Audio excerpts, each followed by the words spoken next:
Hey everybody, it's Dr. Cole. I am here in our Functional Medicine Center in Pittsburgh, Pennsylvania, and we see patients here in Pittsburgh as well as virtually for patients around the world via our virtual functional medicine practice where we do webcam and phone consults.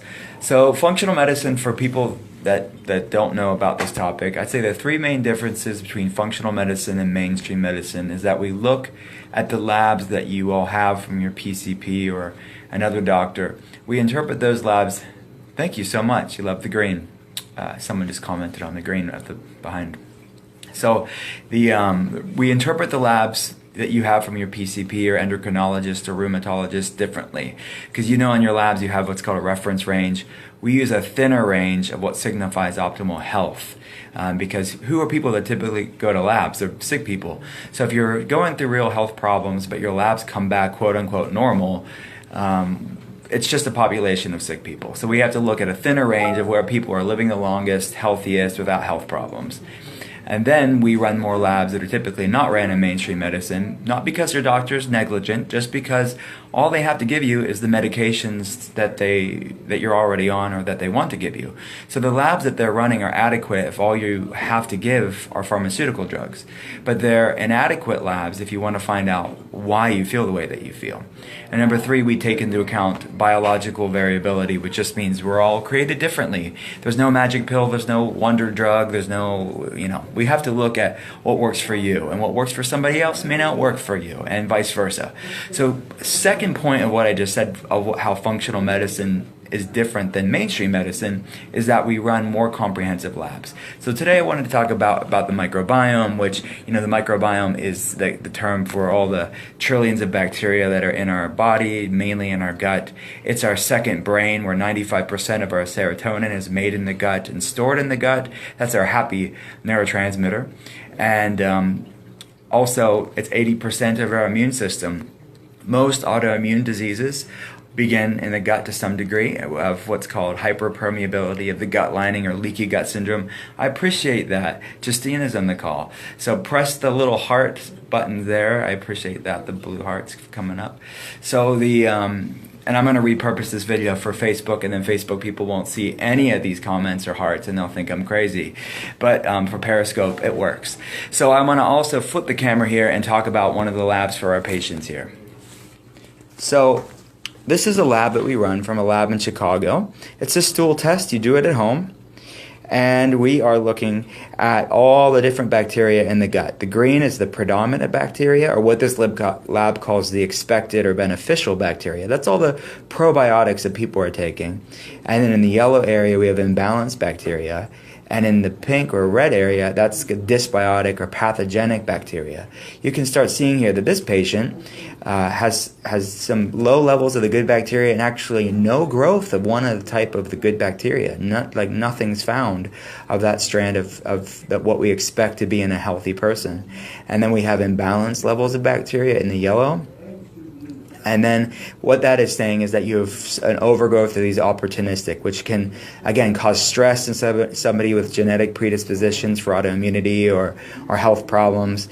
And again, in the pink, the Yersinia enterocolitica, that's not even supposed to be found at all in anybody. So that pink strand is not ever found in normal people, but was found in this patient that we ran the test on. And again, we run these labs on people around the world.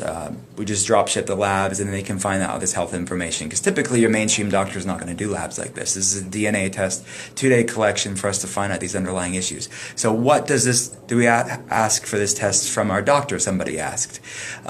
You can ask for your doctor. Widely speaking, is no. The doctor's not going to run this. Why? Because it doesn't change the treatment options that they have to give you. They have pharmaceutical drugs, they have antifungal, they have anti-yeast. They really aren't going to look for these underlying issues. These are functional issues where a functional medicine practitioner is going to have the tools and the options for you to deal with these issues, versus it's kind of outside of their scope to deal with just from a pharmaceutical standpoint.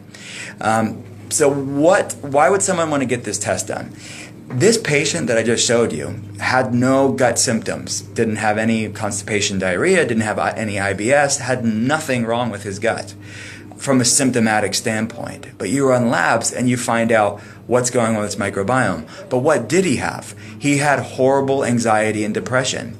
Horrible anxiety and depression and multiple autoimmune diseases. And you look in the medical literature, in the journals, and all of these dysbiosis levels in the gut, low levels of the good bacteria, overgrowth of the bad bacteria, trigger autoimmune spectrum issues in the body. Autoimmune diseases is over 100, but we could go on and on about it. Thanks for the hearts. I appreciate it. So we could go on and on about these autoimmune issues. The reality is they don't oftentimes come with gastrointestinal symptoms, but you need to look at the gastrointestinal system to find out why you're sick. So if you have brain problems, you're going to want to look in the gut because it's actually referenced in the medical literature as your second brain. And Hippocrates, the father of modern medicine, he said all disease begins in the gut. And modern medicine would agree that around 90% of all chronic disease and autoimmune diseases begin to some degree in the gut. So hopefully this was helpful for no other reason of knowing how your body's all interconnected. The reality is that if you're going through real problems, real health problems, but your labs come back normal, it's not enough to just say you're depressed and go home and see you in 6 months. Here's an antidepressant. Nobody is sick from a medication deficiency. So let's ask questions of why do I have this problem in the first place? Let's actually do our due diligence of investigating these issues, of giving real measurable, objective information on why you're going through what you're going through, and then come up with options and protocols and tools so you can regain your health and move on with your life. So hopefully this was beneficial. Check out drwillcole.com for more information where we go over labs and functional medicine and health tips for people that are going through autoimmune issues and chronic health issues. Have a great day, guys.